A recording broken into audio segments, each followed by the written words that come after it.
Bonjour, on est vraiment très heureuse d'être ici aujourd'hui, toute l'équipe de e-Influence. Et puis, on va vous parler de 3 éléments indispensables pour créer une campagne de marketing d'influence efficace de notre point de vue, d'une perspective qui est différente. Exactement. Donc, au menu aujourd'hui, on va commencer par se présenter chacune de nous. On va vous parler de ce qui est e-influence en général, comment ça a commencé. Ensuite, on va vous parler des 3 éléments clés pour une campagne efficace et tout ça avec des exemples concrets pour que ça soit plus fun. Bonjour, donc merci pour la présentation. Donc ça va être, on espère pas être trop redondant vu qu'on a eu déjà une petite intro, mais on va passer brièvement sur chacune un peu notre histoire. Donc moi c'est Alexandra. On skip quelques années puis je commence en fait avec mon parcours universitaire. J'ai commencé les études en relations publiques pour ensuite faire un bac en marketing. C'est vraiment, en fait, à mon entrée à l'université que j'ai compris que j'avais déjà organisé des événements, mais là, c'est là que j'ai compris que l'organisation d'événements, c'est vraiment ce que j'aimais. Je m'impliquais, je faisais tous les comités possibles. Puis, j'ai même, en fait, à l'université, à la fin de mon université, organisé mon premier événement d'envergure qui était un mariage. Le mariage a tellement bien été, il était tellement beau qu'il a passé dans Mariage Québec, un magazine très réputé pour les mariages. Donc, c'est là que j'ai compris vraiment ma passion et même un peu mon talent, en fait, pour organiser des événements. Par la suite, en fait, j'ai commencé à travailler chez Groupe Parc Avenue, donc comment dire un peu, et c'est là que j'ai commencé à faire du marketing d'influence. Donc par moi-même, je suis vraiment allée lire, je suis allée faire des recherches là-dessus. Ça a commencé au Québec à vraiment arriver à vraiment être populaire il y a 4 ans. Donc ça m'a vraiment intriguée, puis c'est là que j'ai fait plusieurs campagnes de marketing d'influence. Et par la suite, je suis allée travailler dans une agence pour en apprendre plus, pour travailler avec plusieurs clients d'envergure, là, dont la Ville de Montréal, Fizz, Aven et plusieurs autres. Et puis, en fait, c'est depuis peu que je me suis lancée. J'ai fait le grand saut et je suis devenue travailleur autonome dans le domaine des communications et marketing et surtout en événementiel. Donc, je fais aussi des campagnes de marketing d'influence. Puis, c'est là qu'en fait, on est arrivé à Influence. Exact. Donc, pour ma part aussi, c'était très différent. Moi, j'ai commencé en faisant un baccalauréat à Trois-Rivières en psychologie. Donc, je trouve ça intéressant que tantôt, on a parlé dans votre panel, justement, qu'au début, de faire des études, c'est important. Donc, ça a été mon cas. Moi, j'ai toujours aimé la relation d'aide, aider les gens. Pour moi, c'était vraiment important. Donc, je crois que la psychologie, c'est ça qu'il fallait faire. Mais j'ai comme développé une passion pour la communication, la création de contenu, la photographie et tout ça. Puis, c'est comme ça que j'ai commencé à parler de mes états d'âme sur ma chaîne YouTube, sur Instagram. Je parlais de sujets qui sont propres à moi par rapport à l'adoption, parce que j'ai été adoptée à 3 mois, le deuil de mon père parce qu'il est décédé d'un cancer. Puis tout ça a fait en sorte qu'avec ma communauté, on s'est vraiment rapprochés et j'ai vraiment vu c'était quoi le pouvoir des réseaux sociaux. Donc, j'ai sauté à pieds joints dans l'aventure, puis j'ai commencé à faire des collaborations avec des compagnies qui me ressemblaient beaucoup, que je consommais déjà leurs produits, qui m'ont permis de voyager et de vivre plein d'expériences encore à ce jour. De mon côté, au niveau de l'événementiel, pour moi, ça a vraiment commencé quand j'étais au secondaire. C'est là que j'ai commencé à organiser des événements pour mon entourage, pour mon école, pour mes amis, ma famille, tout ça. Ensuite, en arrivant au cégep, je ne savais pas exactement ce que je voulais faire de ma vie, mais j'ai toujours eu un sens de l'entrepreneuriat et j'ai toujours eu de l'intérêt pour la business. Donc, j'ai décidé d'aller en administration des affaires. L'année dernière, j'ai commencé mon baccalauréat en administration des affaires et je suis encore aux études en ce moment. Donc, je fais aussi une concentration en marketing. Donc, c'est un peu en lien avec mon domaine. Pour moi, ma carrière a vraiment commencé quand j'étais au cégep. C'est là que j'ai commencé à avoir de l'intérêt pour les réseaux sociaux. Donc, j'ai commencé sur Instagram et puis graduellement sur YouTube. Assez rapidement, je me suis mis à avoir beaucoup d'opportunités de travail, des opportunités de voyage qui m'amenaient à m'absenter de l'école.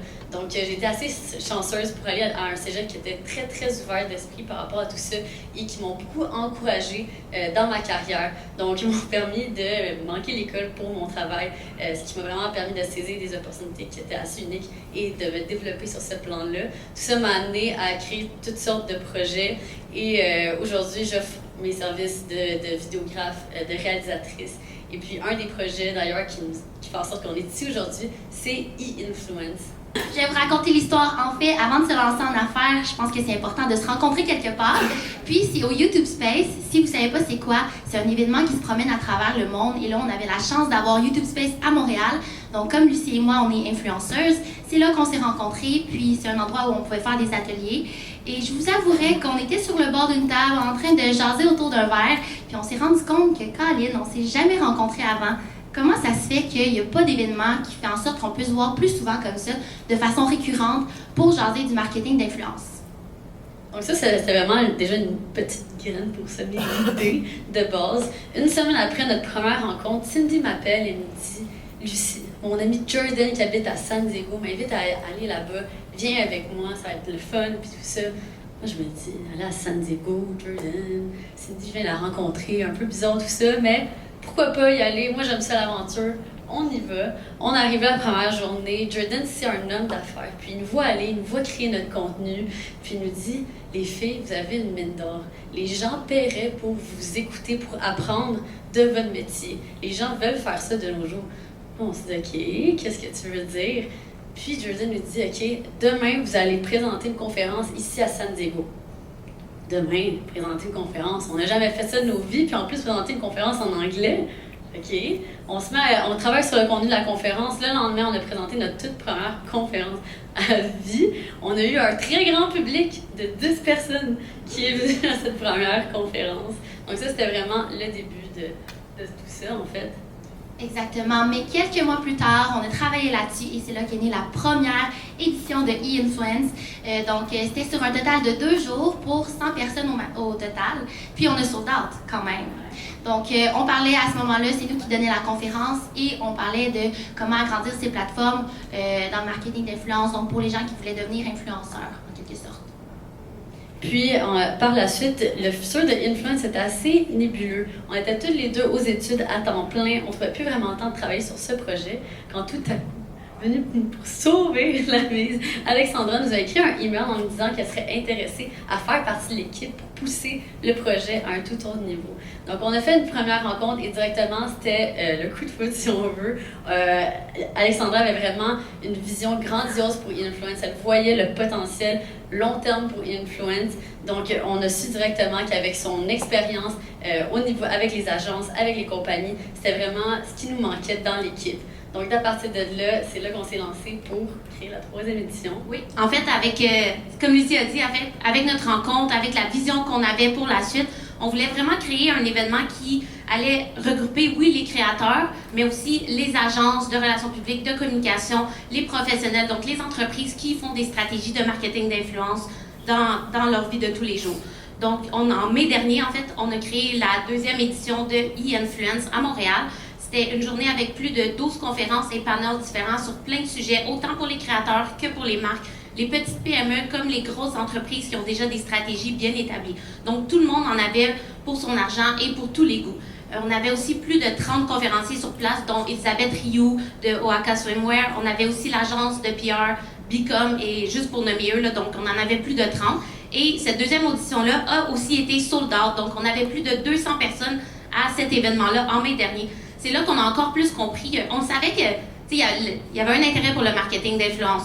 Mais là, c'est là qu'on a compris, avec les commentaires des gens, avec juste le fait que l'événement était sold out, qu'il y avait un grand intérêt pour le marketing d'influence, que les gens voulaient en apprendre davantage, puis qu'il manquait d'informations, de conférences pour former les gens. Donc, on a décidé de continuer ce projet-là puis de pousser toujours plus loin. Exactement. Là, on se rend compte, OK, notre premier événement a été sold out, notre 2e événement a été sold out. Clairement, il y a une demande pour ce milieu-là. Le marketing d'influence, je veux pas, ça touche absolument tous les domaines. Absolument tous les métiers peuvent l'utiliser à profit, ils peuvent l'utiliser positivement.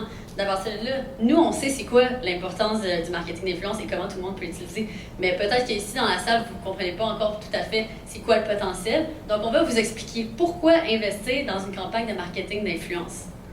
Exactement, et ce, en 2 points très simples. Je vais commencer par le premier. La communauté des gens qui sont influenceurs, en fait, est très réceptive aux messages qu'ils portent. Dites-vous que des influenceurs, c'est un peu considéré comme vos amis ou même des idoles parfois, parce que c'est des gens avec qui tu peux relate, si je peux utiliser l'anglicisme, que tu te vois vraiment en eux. Donc, si exemple, contrairement aux gens qu'on va investir de l'argent dans une publicité pour qu'un acteur qu'on va avoir payé va dire un message qui va être pas très personnalisé parce on va vouloir parler on va avoir des mots déjà préétablis. L'influenceur, lui, va vraiment personnaliser le message, puis c'est comme ça qu'il va être vraiment mieux reçu, en fait, parce que ça va être très authentique, puis véridique.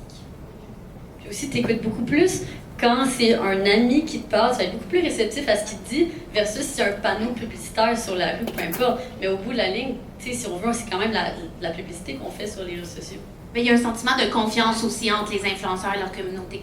Le deuxième point, en fait, de pourquoi c'est important de faire une stratégie marketing d'influence, en fait, pour le côté des marques, ça rapporte. C'est sûr que quand on est une entreprise, il faut penser à faire des ventes. Et ça a été prouvé, en fait, les marques qui font du marketing d'influence sont un peu sur une mine d'or. Donc, comme on expliquait, c'est la meilleure façon pour une marque de pouvoir parler directement à sa communauté et d'avoir un peu le input de ce que son public cible aime via l'influenceur. Et selon une étude de TAP Influence, en fait, le ROI moyen, donc le retour sur investissement des dollars dépensés, est de 23 pour 1 dollar investi. Donc, c'est super bon. C'est même 11 fois supérieur au marketing traditionnel. Donc, jusqu'à présent, ça présente des super bonnes statistiques pour les marques. Donc, voilà pourquoi autant de marques font du marketing d'influence de nos jours.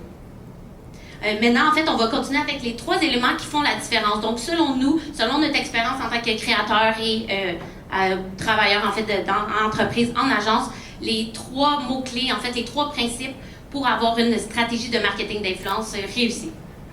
Le premier aspect super important, c'est l'identification. Vite de même, peut-être vous demander, qu'est-ce que vous voulez dire, identification? L'identification, c'est, en tant qu'entreprise, c'est de se connaître soi-même. Donc, d'identifier quelles sont vos valeurs, quels sont vos objectifs avant de chercher à travailler avec un influenceur. Trop souvent, on voit des marques qui vont tout simplement vouloir travailler avec l'influenceur qui a le plus d'abonnés. Ils vont faire une campagne, ils vont envoyer un produit de même à n'importe quel influenceur qui a beaucoup d'abonnés, puis ils vont faire la campagne, au bout de la ligne, ils n'ont pas les résultats qu'ils désirent. Après ça, ils sont déçus, puis après ça, ils se disent, bon, je ne veux plus jamais travailler avec des influenceurs ou je ne veux plus jamais travailler avec cet influenceur-là en particulier. Non, ça n'a pas rapport avec ça. C'est qu'à ce niveau-là, la marque n'a pas fait son devoir d'analyser c'est quoi ses besoins, c'est quoi ses valeurs, afin d'aller chercher le bon influenceur. Donc, c'est important de se poser la question, quelles sont vos valeurs? Quels sont vos objectifs? Si vos objectifs sont... Est-ce que vos objectifs sont de générer des revenus? Est-ce que c'est de changer votre image de marque? Par rapport à ça, ça va changer la stratégie que vous allez utiliser. Donc ici, on a un exemple de Jessie Nadeau. Jessie Nadeau, c'est probablement l'influenceuse au Québec, c'est le plus facile de déterminer c'est quoi ses valeurs. Vous allez sur son profil, directement, c'est facile de dire, OK, elle fait partie de la communauté LGBTQ, elle est vegan, elle est contre la cruauté animale. Dans ce partenariat, elle s'est associée à une marque qui, c'est un shampoing qui est fait de produits naturels, qui est vegan et qui est contre la cruauté animale. Directement, on voit que les valeurs correspondent. Donc, automatiquement, la communauté de Jessie qui a vu cette publication-là, bien, c'est sûr que ça a bien résonné puis ça a bien fonctionné et que les gens étaient intéressés par le produit parce que c'est des valeurs qui les rejoignaient déjà en suivant Jessie. On a ici l'exemple en bas à gauche, en fait, d'une youtubeuse, Mila Taifer, qui cet été a fait une campagne avec la Ville de Montréal, en fait. C'est une campagne qui s'appelait Vision Zéro. Donc, la Ville de Montréal souhaitait connecter avec les gens, parler avec les gens pour les sensibiliser aux accidents de la route en vélo, parce qu'on sait qu'à Montréal, malheureusement, il y a beaucoup d'accidents de cyclistes. Donc, c'était une campagne directement pour rejoindre les sensibiliser. Donc, ici, on montre aussi que c'est pas seulement, contrairement à ce que les gens croient, c'est pas seulement en beauté ou en mode qu'on peut faire du marketing d'influence et les gens peuvent s'associer à des campagnes de sensibilisation aussi. Exactement. Puis dans l'image de droite, on peut me voir, mes collègues sont un peu coupés, mais en fait, c'est une campagne qu'on a fait avec Ardennes pour faire la promotion de valeurs. Donc ici, on faisait vraiment la promotion de l'inclusivité, puis on était des gens de plusieurs ethnies, plusieurs religions, et c'était vraiment, vraiment inspirant de constater en fait que tout le monde était différent. Puis juste derrière la campagne, quand on était en train de siroter un café en attendant de se faire prendre en photo, on pouvait vraiment ressentir cette valeur-là, en fait. Ouais. Donc, on va continuer maintenant avec la créativité. Oui, en fait, quand on parle de marketing, donc comme on a dit tantôt, en fait, j'imagine que tout le monde ici est assez créatif. On est tous des gens qui travaillent de près ou de loin dans le domaine des communications et marketing. Donc, c'est sûr que la créativité est très importante quand on parle de marketing d'influence aussi. Mais la créativité du côté de l'entreprise, c'est sûr, mais du côté du créateur. Quand on a une entreprise qui approche un influenceur, un créateur de contenu, c'est vraiment important de comprendre que oui, on approche ce créateur-là pour qu'il fasse passer nos messages clés, mais de lui laisser la créativité parce que c'est la meilleure personne qui est la mieux placée en fait pour comprendre et qui connaît ce que sa communauté veut. Donc, cet influenceur-là, le créateur, peut créer du contenu qui est adapté à votre marque d'une façon créative que vous auriez peut-être pas pensé nécessairement et qui va directement aller toucher votre communauté, votre public cible. Exactement. Puis moi, je vais vous expliquer un peu l'exemple qu'on a ici. Donc, c'est une vidéo de Laura Gabriel qui est une youtubeuse assez connue au Québec. Laura est vraiment connue pour ses histoires amoureuses. Donc, elle raconte dans des vidéos qu'est-ce qui se passe quand elle va dans des dates. Puis, elle s'est fait écrire pour collaborer avec le gouvernement du Québec pour parler des méfaits du vapotage. Donc là, vous allez me dire comment elle a fait pour parler du vapotage quand elle parle de ses histoires d'amour. En fait, elle a fait une vidéo de 8 minutes où elle raconte 3 histoires et dans l'une d'elles, elle va parler d'un garçon avec qui elle est allée en date qui, lui, vapotait. Puis c'est là qu'elle va énumérer tous les méfaits que ça a. Donc le résultat était là. Il y a eu plusieurs commentaires là-dessus. Donc ça, c'est très intéressant. Oui, c'est une façon super créative, justement, comme Cindy disait, de parler d'un sujet peut-être un peu moins fun, un peu moins sexy, mais d'une façon super le fun. Ici, on a un autre exemple d'une youtubeuse connue au Québec, Ellie Duquette. C'était en fait pour l'Université de Sherbrooke. Donc, prochainement, ils ont leur porte ouverte au mois de novembre. Et on a trouvé que c'était une façon super créative, en fait, de mettre de l'avant une université. Encore une fois, c'est peut-être une entreprise, une industrie qu'on ne s'imaginerait pas faire du marketing d'influence. Mais Ellie a trouvé ici une super façon de rendre ça original. Elle aurait pu faire seulement une vidéo assis Storytime qui explique son aventure à l'Université de Sherbrooke parce que c'est une ancienne étudiante. Mais au lieu de ça, elle était super créative et elle est retournée dans sa ville d'études. Elle nous a fait faire le parcours de autant son premier appartement, les bars où elle sortait, les classes où elle est allée. Puis là, ça nous a vraiment permis de savoir un peu c'est quoi le vibe, si je peux dire, de l'Université Sherbrooke. Puis elle nous en parle tout en détail. Puis ça donne vraiment envie de participer à cette journée de porte ouverte pour aller en apprendre davantage sur l'université. Donc, c'était vraiment une façon super créative de mettre de l'avant l'Université de Sherbrooke. Aussi, au niveau de la créativité, en tant qu'entreprise, c'est vraiment important de, oui, mettre des balises pour être capable de guider l'influenceur, mais de ne pas en abuser de ces balises-là. Comment j'aime bien l'illustrer, c'est qu'il faut donner à l'influenceur un dessin avec des lignes, puis lui laisser la liberté de colorier et de colorier la couleur qu'il veut, colorier la manière qu'il veut dans ce dessin. Il ne faut pas le mettre dans une cage, parce que de la cage, ça va tuer sa créativité.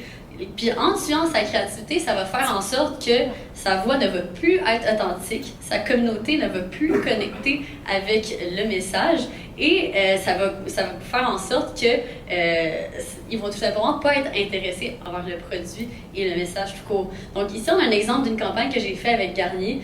Garnier, c'est honnêtement un des clients avec qui je préfère travailler parce qu'ils sont toujours super ouverts à ce niveau-là. Ils me laissent exploiter ma créativité tout en suivant certaines balises établies. Of course, il faut parler du produit, mais ils me laissent le faire d'une manière qui résonne bien avec ma communauté. Puis d'ailleurs, c'est probablement l'une des campagnes qui a le mieux fonctionné sur mon profil. Ma communauté a super bien répondu à ça et à chaque fois que je travaille avec eux, ils répondent toujours bien à ça, ils sont toujours intéressés avec le produit.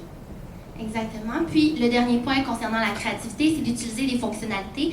Donc, peut-être que vous savez, mais sur Instagram, il y a plusieurs fonctionnalités qu'on peut utiliser, excusez-moi. Puis ça permet vraiment à l'algorithme de pousser le contenu vers le haut. J'ai cet exemple-ci où moi, j'étais en France, puis je faisais la promotion du tourisme de France. Donc, pour moi, France, c'est les crêpes. Et là, j'ai demandé à mon audience de choisir entre des crêpes salées ou sucrées, c'est quoi qu'ils préféraient. Et bien, sur 36 000 personnes qui ont vu la story, il y a la moitié qui ont répondu. La moitié ont levé leurs doigts pour pouvoir répondre à cette story-là. Ça signifie qu'ils ont passé de personnes passives à actives, ce qui est très bien aussi. Et ça nous mène au dernier point qui est l'authenticité. Pour moi, c'est le point le plus important. Je trouve que c'est le pouvoir magique des créateurs de contenu. C'est le mot-clé qui fait toute la différence en marketing d'influence. Donc, c'est vraiment important de miser sur des vraies émotions, de personnaliser le message par rapport à des faits vécus. Puis, on a l'exemple de Lisanne Nadeau ici qui raconte sa plus grande blessure. C'est quand même une vidéo qui a généré 239 000 vues, une de ses plus vues sur sa chaîne. Puis, dans cette vidéo-là, Lisanne parlait justement de sa relation avec la maladie mentale, puis sa famille et tout. Donc, pour ça, c'était pour faire la promotion d'une émission qui enlevait les tabous sur la maladie mentale. Donc, un très bon fit avec elle. Ouais, aussi, au niveau de l'authenticité, c'est vraiment important pour, moi, je trouve par expérience personnelle que mes collaborations qui ont le mieux fonctionné et que j'ai préférées et qui ont aussi le mieux résonné avec ma communauté, c'est lorsqu'une marque nous fait vivre une expérience. Parce qu'au travers d'une expérience, on est capable de faire vivre cette expérience-là à notre communauté aussi. Ça donne une méthode en plus de connecter avec la communauté. Donc, par exemple, ici, encore une fois avec Garnier nous ont envoyé à Coachella au mois d'avril dernier. Moi, à la base, je vais dans les festivals de musique depuis que j'ai 15 ans. Okay? C'est quelque chose que j'adore aller. Donc, Coachella, c'est genre C'est comme le festival où est-ce que tout le monde rêve d'aller. Donc moi, je voulais vraiment y aller déjà à la base. Et là-bas, c'est sûr, c'est important d'avoir des beaux outfits, d'avoir le beau maquillage, les beaux cheveux. Et Garnier, c'est le produit pour avoir les beaux cheveux parfaitement. Donc déjà là, c'était un fit parfait. Donc au travers cette fin de semaine-là, je faisais la promotion du produit, je leur montrais comment je l'utilisais. Et ma communauté a pu se reconnaître au travers de tout ça parce qu'eux, ils se sont dit, en voyant mes stories, que j'utilise ça à Coachella, ils se sont dit, ah, mais moi aussi, des fois, l'été, je vais dans des festivals de musique au Québec, mais puis il fait trop chaud, puis mes cheveux restent pas lisses. Ah, moi aussi, je vais dans plein d'événements, puis il fait trop chaud, puis mes cheveux, ça marche pas. Donc, c'est sûr, là, ils sont intéressés envers le produit parce qu'ils se reconnaissent au travers de tout ça, puis c'est une manière de plus de connecter. Donc, c'est ça, c'est vraiment, au travers des expériences, selon moi, c'est une des meilleures méthodes pour connecter de manière authentique. En parlant d'authenticité aussi, ça, c'est une campagne que je vous parlais brièvement tantôt de ma carrière en marketing d'influence. J'ai commencé chez Groupe Parc Avenue. Groupe Parc Avenue est une famille, en fait, part d'une famille d'entrepreneurs. Donc, l'entrepreneuriat a toujours été super important et dans leurs valeurs principales.